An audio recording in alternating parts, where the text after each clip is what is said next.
YouTube channel ఎలా నడుస్తుంది? బాగా నడుస్తుంది? లేదండి, షాప్ గోల్లో పడి యూట్యూబ్ ఆపేసాను, చాలా రోజులు అయింది. స్టార్టింగ్ లో మీ యూట్యూబ్ ఛానల్ కి ఎంతో తక్కువ మంది ఫాలోవర్స్ ఉండేవాళ్ళు. అలాగే ఈ మధ్య ఇష్యూ అయిన తర్వాత మంచి సబ్స్క్రైబర్ తో, మంచి వ్యూవర్షిప్ తో, అదే చాలా లక్షల్లో సబ్స్క్రైబర్స్ తో, మంచి వ్యూవర్షిప్ తో వెళ్ళింది. మంచి సక్సెస్ అయినట్టుంది యూట్యూబ్ అంతా. రెవెన్యూ పరంగా వచ్చింది నాకు. స్టార్ట్ చేసిన 1 month లోనే 2 lakhs అంత వచ్చింది యూట్యూబ్. ఆ పిల్లలే తీసుకుంటున్నారు, వీడియోస్ పెడతారు వాళ్ళే. తర్వాత మరి గ్యాప్ వచ్చింది. నేను షాప్ హడావుడిలో పడి ఈ సారీ వీవింగ్ చేయించడం, వీవర్స్ దగ్గర యూట్యూబ్ ఛానల్ వాళ్ళకి ఇచ్చారు, బట్ మీరు లోపల కనబడతారు అంతే. అంతే. నాకు లోపల రెవెన్యూ కోసం కాదు, నాకు పబ్లిక్ తో ఇంటరాక్షన్ కావాలి, పీపుల్ నాకు దగ్గర అవ్వాలి. ఫేమింగ్ అంటే ఫేమ్, జనాల్లో ఫేమ్ అంటే ఒక అందరూ నన్ను గుర్తుపట్టాలి, ఈ ఫేమ్ పిచ్ ఉందా? ఎందుకు ఉండదు? మీకు లేదా? మీకు లేదా? నాకు తెలియకుండా అడుగుతున్నా. ఎవరికైనా ఉంటుంది, మనిషి లక్షణమే అది, ఎవరికైనా ఉంటుంది. ఎందుకు ఉండదు? మనం గొప్పగా ఉండాలి, ఫేమ్ రావాలి, అందరూ మనం గుర్తుపట్టాలి. సినిమాలో నటించాలని కోరికలు ఉన్నాయి? సినిమాలో నటించాలని కోరిక కూడా ఉంది నాకు. ట్రై చేస్తున్నా. లేదు, ఇంతవరకు ఎప్పుడు ట్రై చేయలేదు, చూద్దాం ఎప్పుడైనా. సినిమా మీ ఇద్దరేనా? అలానే కాదు, నాకు మంచి అంటే విలన్ క్యారెక్టర్లు చేయాలని ఉంది, మంచి విలన్ రోల్స్. అలా. సీరియల్స్ చూస్తారా? లేదు, సీరియల్స్ అలవాట్లేదు ఇంతవరకు. నేను ఎంతవరకు ఎప్పుడు ఒక సీరియల్ కూడా చూడలేదు. మీరు పంపిస్తారా సినిమా యాక్టింగ్ ఇండస్ట్రీ? నాకు సినిమా తీసాం కదా ఇద్దరు, వాలంటీర్ అని ఒక సినిమా తీసి రిలీజ్ చేసాం. Okay okay. నాకు ఇంట్రెస్ట్ ఫీల్డ్, ఎందుకంటే చేయడానికి తప్పే ఉంది. అవన్నీ హాబీస్, అవి ఇంట్రెస్ట్స్, తప్పే ఉంది. సార్ ఇది ఈ బొట్టు ఎందుకు సార్ ఇలా పెడతారు? ఇంత అమ్మవారి బొట్టు. ఓకే, అంటే మిమ్మల్ని ఎప్పుడు ఫ్రేమ్ లో చూసినా బొట్టు అలా ఉంటూనే ఉంటది. అసలు నాకు తెలిసి హిందూ సాంప్రదాయ ప్రకారం ప్రతి ఒక్కరు కూడా బొట్టు పెట్టుకోవాలి. అది అబ్బాయిలైనా అమ్మాయిలు కానీ. మీ మధ్యన ట్రెండ్ ఫాలో అవుతూ మీరు పెట్టుకోరు. శ్రీనివాస్ గారు సాంప్రదాయం పాటిస్తూ పెట్టుకుంటారు. యాక్చువల్ గా మధుర మీనాక్షి అమ్మవారు బొట్టు ఎప్పుడు తెచ్చుకొని పెట్టుకుంటారు. అదే ఉంటాయి సూట్ కేసులో కానీ, కారులో కానీ, ఎక్కడైనా బాక్సులు ఉంటాయి. ఎక్కడైనా సరే అది పెట్టే బయటకు వస్తాయి. ఇంక ఇంట్లో ఉన్నామన్నా జస్ట్ ఉంటుంది లైట్ గా. ఈ బిజినెస్ పెడుతున్నారు, అంత బాగుంది. మళ్ళీ పొలిటికల్ ఎంట్రీ ఏమైనా ఉందా? పొలిటికల్ గా వెళ్తారు? మళ్ళీ పొలిటికల్ ఎంట్రీ ఏంటి? మేము పాలిటిక్స్ లోనే ఉన్నాం, మళ్ళీ ఎంట్రీ ఏంటి? అదే, this is just short break అంతే. ఇప్పుడు నెక్స్ట్ మళ్ళీ శ్రీనివాస్ గారి fire, Madhuri fire, double fire తో వెళ్తాం పాలిటిక్స్ లోకి. జస్ట్ చిన్న బ్రేక్ తీసుకున్నాం అంతే. ఈ బ్రేక్ లో ఏమైనా దూరం అయిపోతారేమో? దేనికి దూరం అయిపోతాం? ఎవరికైనా మేము ప్రజలకు దగ్గరగా ఉన్నాం, ఎవరు మమ్మల్ని ప్రజల నుంచి దూరం చేయలేరు కదా. శ్రీనివాస్ గారు మాస్ బేస్డ్ లీడర్, తను మ్యాన్ ఆఫ్ మాసెస్ అన్నట్టు. తన క్యాడర్ తో గానీ ఎవరితో గానీ సంబంధాలు ఉండవు, తనకి డైరెక్ట్ పీపుల్ తో సంబంధం. ఎప్పుడైనా డైలాగులు చెప్పారా? మాస్ డైలాగులు మీకు ఎప్పుడైనా? గోల్డ్ అని ఒక డైలాగ్ చెప్పండి. గోల్డ్ అని డైలాగులు, బోల్డ్ అని స్పీచ్లు, బోల్డ్ అని క్లాసెస్, అవన్నీ ఎప్పుడు అవుతూనే ఉంటాయి శ్రీనివాస్ గారి నుంచి. He is completely mass based leader. Duvvada Srinivas అంటే మరి మీకు తెలుసో లేదో కానీ ఏదో శ్రీకాకుళం మీకు కూడా తెలియాలి. అప్పటి నుంచే బాంబుల్ శ్రీని అనేవాళ్ళు దువ్వాడ శ్రీనివాస్ కి. ఒక రౌడీ, ఒక మాస్ లీడర్, పీపుల్ దగ్గరగా ఉంటాడు, ప్రజల కోసం ఎన్నో పోరాటాలు చేశాడు. ఈవెన్ షూటెడ్ సైట్ ఆర్డర్స్ వచ్చాయి అతని మీద, కాల్పులు కూడా ఎదురెళ్లారు.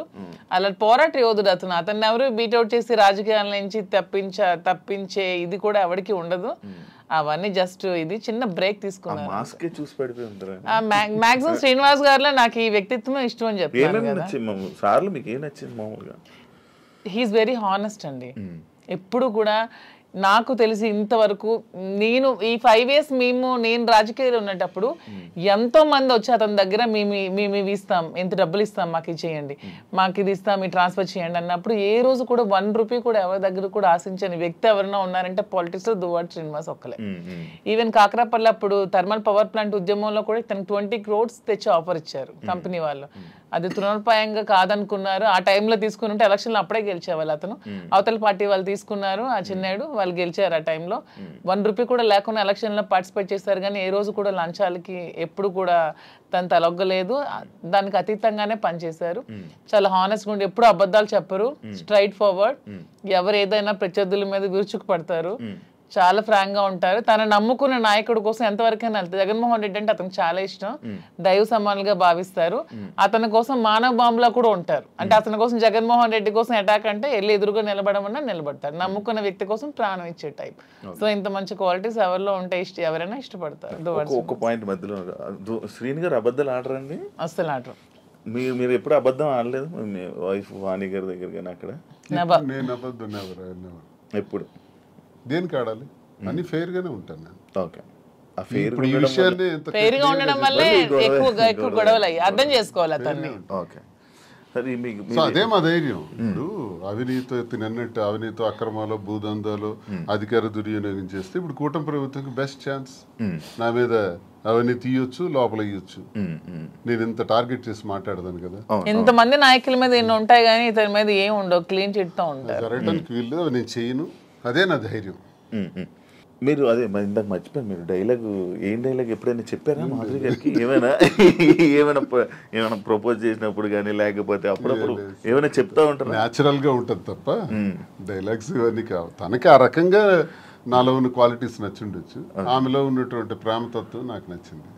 అదే కదా నేను కోల్పోయాను, ఆమె దగ్గర అదే పొందాను. నా కోసం పాపం అన్యాయం అయిపోయింది, ఒంటరి అయిపోయింది, కన్నవారి అత్తవారి దగ్గర మాట పడింది, సమాజంలో చాలా మంది ఏకాకిం చేసేసినారు. ఈ పరిస్థితుల్లో ఏం చేయాలి? నా పిల్లలు బాగానే ఉన్నారు, భార్య అందరూ బాగానే ఉన్నారు, ఆస్తులు రాసేసాను. సో వదిలేద్దామా? మా కోసం త్యాగం చేసిన అమ్మాయికి మేమే రాజకీయాల్లో తీసుకొచ్చి విడిచిపెట్టేస్తే ఒకవేళ ఏదైనా జరిగితే మనసు చిన్నది చేసుకుంటే ఆ పాపం మాకు చుట్టదా?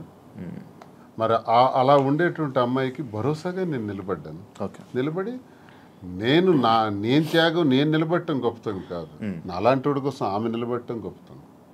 నా జీవితం అంతా కూడా కేసులు, గొడవలు, ఇబ్బందులు, శత్రువర్గాలు చాలా ఎక్కువ. పాలిటిక్స్లో సొంత పార్టీలో కూడా నాకు శత్రువులు ఉన్నారు, సొంత పార్టీలో నా తీరు నచ్చని వాళ్ళు ఉన్నారు. నేను ముక్కుసూటిగా ఉంటాను కాబట్టి ఎవరికి నచ్చదు, నేను ఎవరికి ఖాతరు చేయను. నా వ్యక్తిగత జీవితం నా మైండ్లో ఏదనుకుంటే అదే చేస్తాను. ఇలాంటి విభిన్నమైన కోణాలు కలిగిన వ్యక్తితో తానెందుకు ఈ టార్చర్ భరించాలా? తన త్యాగమా నా త్యాగమా? ఇన్ని బాధల మధ్య నేను భరోసాగా ఉండి మేము కలవాల్సిన పరిస్థితి వచ్చిందే తప్ప మేమేదో సమాజానికి చేసింది ఏదో ఇలా ఉండొచ్చా, ఇలా చెయ్యొచ్చా, ఇలా మీకే ప్రశ్నించబడిన వాళ్ళు చాలా మంది అనొచ్చు, ఏం సందేశం ఇస్తాడు ఇవన్నీ అంటే ఇది మా పరిస్థితి. అన్నీ ఎక్స్ప్లెయిన్ చేసాం. బాగుంది, దయచేసి విమర్శించేవాడు కూడా మీరు చాలా సందేశాలు మీవి తీస్తే బోల్డ్ ఉంటాయి. ఓకే. ఇప్పుడు మీ ఇద్దరు పిల్లల్ని మీ ముగ్గురు పిల్లల్ని మేమే చూసుకుంటాం అన్నారు కానీ వాళ్ళు యాక్సెప్ట్ చేస్తారా? మీ దగ్గర మా ధర్మం చేస్తున్నారా? మా ధర్మం మాది. ఇప్పుడు చేసినా చేయకపోయినా వాళ్ళ పిల్లలు ఆల్రెడీ సెటిల్డ్ అండి. ఒక అమ్మాయి, ఇద్దరు అమ్మాయిలు డాక్టర్లు అయిపోయారు. ఒక అమ్మాయికి ఆల్రెడీ మ్యారేజ్ చేస్తారు, ఇంకో అమ్మాయికి మ్యారేజ్ ఉంది. అది కూడా వాణి గారు డబ్బులు అడిగారు, అది కూడా తను ఒప్పుకున్నారు. మ్యారేజ్ చేయడానికి మేము ఫైనాన్షియల్ గా ఇస్తామని చెప్పి అది కూడా ఒప్పుకున్నారు. దాని కూడా నాకు ఏ విధమైన ప్రాబ్లం కూడా లేదు. ఇప్పుడు అందరూ అనుకుంటూ ఉంటారు మాధురి నాశనం చేసింది, మాధురి ఇచ్చేసింది, అది చేసిందని. ఇక్కడ నాశనం అయిపోయింది, కోల్పోయింది ఎవరు? నేను, నా పిల్లలు. ఈ హోల్ చాప్టర్ లో నేను ఇంతవరకు ఎప్పుడు ఎవరి దగ్గర అనలేదు కానీ మీ ఐ డ్రీమ్, నా పిల్లలు కోల్పోయారు కదా లైఫ్ ని. నా పిల్లలు అనాథలు అయిపోలేదా? నా పిల్లలు సమాజంలో ప్రాబ్లమ్స్ ఎదుర్కోరా? Vani already 58 years old, 60 years women. తనకి అన్ని సెటిల్ అయిపోయింది, ఫైనాన్షియల్ గా వెల్ సెటిల్డ్ అయిపోయింది. పిల్లలిద్దరిని పెళ్లిళ్ళు చేసుకుంది, పిల్లలిద్దరు డాక్టర్లు అయిపోయారు. నా పిల్లలు ఇంకా చిన్న 5 years 7 years పిల్లలే. సో ఇందులో కోల్పోయింది ఎవరు? నేను, నా పిల్లలు. అందరూ ఈజీగా అనేవచ్చు ఆస్తులు తీసుకుంది, అవి చేసుకుంది, ఇవి చేసుకుందని. కానీ హోల్ చాప్టర్లో నేను, నా పిల్లలు లాస్ అయ్యాం. ఇందులో లాస్ అయింది శ్రీనివాస్ గారు లాస్ అవ్వలేదు, వాళ్ళ వైఫ్ లాస్ అవ్వలేదు, వాళ్ళ పిల్లలు లాస్ అవ్వలేదు, నా ఫ్యామిలీ, మా హస్బెండ్ వాళ్ళు లాస్ అవ్వలేదు. దీంట్లో నేను, నా పిల్లలు కోల్పోయాం మా జీవితాన్ని. సో ఇది ఎవరు ఏ విధంగానే కామెంట్స్ చేసుకోవచ్చు, కానీ నేను ఓపెన్గా చెప్పాలంటే నా పిల్లలు లాస్ అయ్యారు. సో ఆ పిల్లలు నేను చాలా జాగ్రత్తగా తీసుకుంటూ వాళ్ళు ఉన్నతంగా చదివించుకుంటూ వాళ్ళు ఉన్నతమైన స్థానంలో పెట్టాలన్న ఆలోచనతోనే నేను ఇవన్నీ కష్టపడుతూ చేస్తున్నాను. దీన్ని ఎవరు ఏ విధంగా తీసుకున్నా ఐ డోంట్ కేర్. ఆయన పరువు లాస్ అయ్యారు అని అంటే ఎవరు?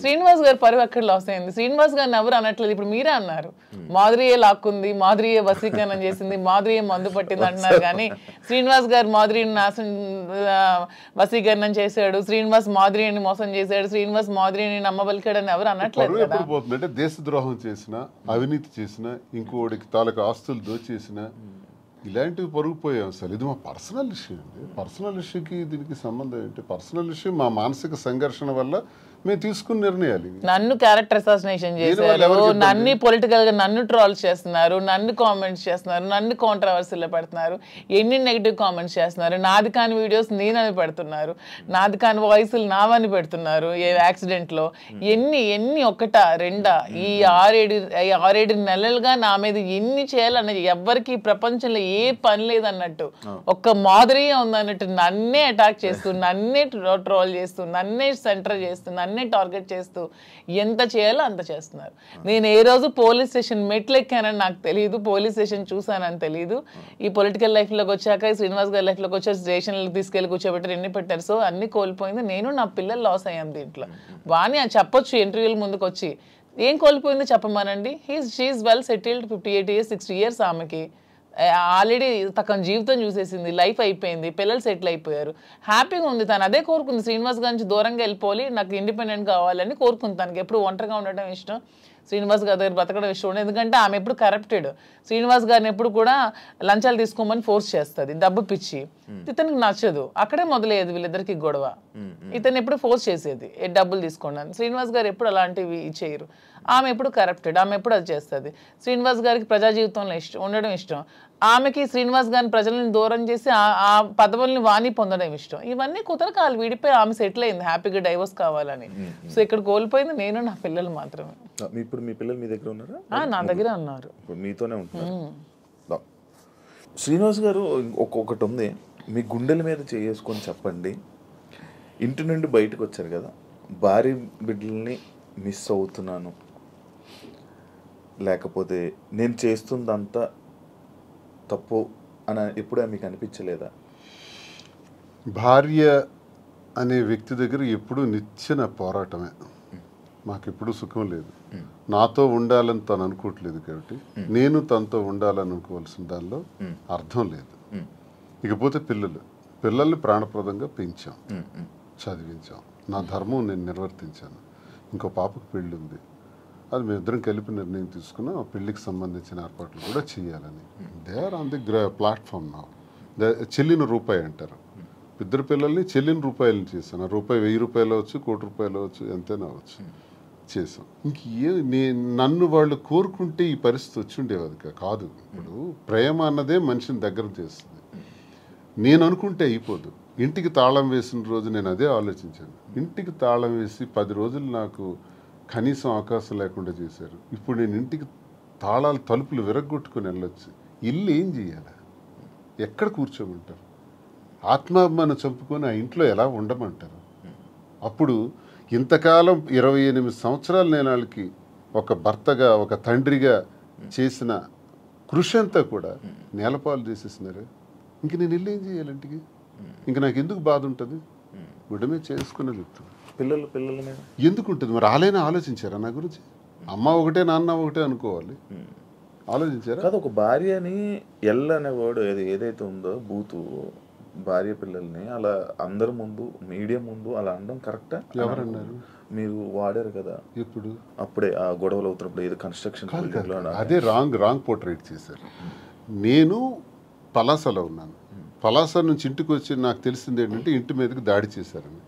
ఇంకా టెక్కలు వచ్చేలోపు 27 కిలోమీటర్లు టెక్కలు వచ్చేలోపే ఇంటి దగ్గరకు వచ్చి బ్లేడ్లు, అవి టాటా డోర్స్, స్టీల్ డోర్స్, వాటిని పవర్ బ్లేడ్స్ పెట్టి కట్ చేసేసి ఇంటి మెయిన్ డోర్ కూడా కట్ చేస్తున్నారు. ఎగ్జాక్ట్ నేను ఆ ప్లేస్లో అప్పుడే వెళ్ళాను. నా కొడకల్లారా, నా ఇంటిని ఎవడో వెధవులు వచ్చి కట్ చేస్తుంటే, ఇప్పుడు మీ ఇంటి మీద నేను ఒక రాయిసిరాను అనుకోండి, ఫస్ట్ మీకు కోపం వస్తుంది. కోపం వచ్చి నా మీద రియాక్ట్ అవుతారు, తర్వాత మిగతా విషయాలు చూస్తాం. ఆ రియాక్షన్లో భాగంగానే నేను వెంటనే అన్నాను అని ఒక కర్ర తీశాను. కర్ర తీసి ఆ కోపంతో ఉద్రేకం అయిపోయాను. నా గేట్ సరిగ్గొట్టేసినారు, ఇంక మెయిన్ డోర్ కట్ చేస్తున్నప్పుడు ఆ ఊగిపోయి ఆ కోపంతో నేను కర్ర తీసి ఇంకా ముందుకెళ్తున్న పోతున్నప్పటికీ పిల్లలు వైఫ్ వెంటనే నేలకేసి కొట్టాను. వీడియో మీరు అబ్జర్వ్ చేయండి. అది నేలకేసి కొట్టి 30 రోజుల పాటు లోపల మేడ మీదే ఉన్నాను. మళ్ళీ బయటకు రాలా 30 days. ఎందుకు నేలకేసి కొట్టాలి? ఆ వీడియోలో నేను ఆ ఎల్లని పదం వాడింది ఆ ఇంటి మీద కట్ చేయడానికి వచ్చే వాళ్ళ మీద. వీళ్ళ మీద కాదు. కానీ వాళ్ళ మీదకి నేను వెళ్తుంటే వీళ్ళు ఎదురుగా వచ్చినప్పుడు నేలకేసి కొట్టాను. నేలకేసి కొట్టింది కూడా మీరు చూడండి వీడియోలో. ఎందుకు నేలకేసి కొట్టాలి? పైకి తీసింది, పైకి తీసిన కర్ర ఎవరికైనా తగలాలి, ఏదో జరగాలి, తగలలేదే, నేలకెందుకు కొట్టాను? దాని అర్థం వాళ్ళు ఎదురుగా వచ్చారు కాబట్టి వీళ్ళు మళ్ళీ ఎదురుగా వస్తున్నారు, నేలకేసి కొట్టేశారు. ఆ బాధ వాళ్ళ మీద ఉండే ప్రేమాభిమానాలతోనే నేలకు కొట్టాను. లేకపోతే కర్ర పైకి లేచి ఉండేది. 4 రోజులు నరకమే అనిపించాను ఇంట్లో. రోజుకి 2 ఇడ్లీలు తిని బతికిన రోజులు కూడా ఉన్నాయి. ఎవరు చూస్తారు? ఇంటి దగ్గర ఇళ్ళే సరెండర్ చేసి అచ్చెన్నాయుడు సహాయంతో చుట్టూ పోలీసులుండి ఓడిపోయానని నాకు చేసిన హింసకు ఇవన్నీ అవసరమా అండి? ఆ రోజు ఎక్కడి నుంచి పోవాలి, ఎక్కడున్నా పర్వాలేదు, లుంగీ షర్ట్ గాడు ఇన్ని విమర్శించిన ఆమె ఆఖరిలో ఒక మాట మార్చింది, ఆయన ప్రాణానికి ప్రమాదం ఉందని. మరి ప్రాణానికి ప్రమాదం ఉన్నప్పుడు ఇప్పుడు 4 నెలలు అవుతుంది, నేను ఎక్కడున్నాను చూస్తున్నాను. మరి ఇప్పుడు ప్రాణానికి ప్రమాదం లేదా? ఇంటికి తాళం వేసావు కదా, తాళం వేసి ఈ రోజుకి సుమారు 2 ఏళ్ళు పైన అయిపోయింది కదా, ఇప్పుడు నా ప్రాణానికి ప్రమాదం లేదా? ఈ సడన్గా వచ్చిన వాక్కులే. మరి అంతకుముందు టెక్కల నుంచే పోవాలన్నావు, ఉండకూడదన్నావు. అసలు పరిష్కార మార్గం ఇదా? భార్యాభర్తల మధ్య జరిగే గొడవకి పరిష్కార మార్గం ఇదా? 4 గోళ్ల మీద చర్చించుకోవాలి, లేదా పెద్ద మనుషులకు చెప్పాలి, పరిష్కరించుకోవాలి, లేదా కోర్టుకు పోవాలి. మీడియా ఏంటి? ఇంటికి రావడానికి మీడియా ఎందుకు? కార్యకర్తలు ఎందుకు? ప్రజలు ఎందుకు? అంటే రచ్చ చేయడానికి కదా, నన్ను అబాస్పాలు చేయడానికి కదా, నన్ను క్యారెక్టర్ అసాసినేట్ చేయడానికి కదా. అప్పుడు ఎలా కలుస్తారో చెప్పండి. కానీ అప్పుడు ప్రేమాభిమానాలు ఎందుకు ఉంటాయో నాకు చెప్పండి ఒకసారి. ఈ మ్యాటర్ని మీరు ఏదో రాజకీయం చేసినట్టు ఇప్పుడు మాటల్లోనే అర్థమవుతుంది. అంటే అచ్చెన్నాయుడు గారు ఎందుకు వచ్చారు ఈ ఇష్యూ? అచ్చెన్నాయుడు సహాయం లేకపోతే పోలీసులు వచ్చి అక్కడ ఆవిడకి అలా కాదు శివ గారు, ఒక్క నిమిషం అండి. ఈ ఇంటికి రాకముందే మేము ఏ ఇల్లు అయితే కట్టుకొని మా ఇద్దరం ఇంట్లో ఉంటున్నామో, ఈ ఇంటికి ముందు 1 year ముందే ఆవిడ డైవర్స్ కావాలని ఎదురు సెటిల్మెంట్ కోరుకుని ఎదురు సెటిల్మెంట్ అయిపోయింది. ఆమె డైవర్స్ కావాలని అడిగింది.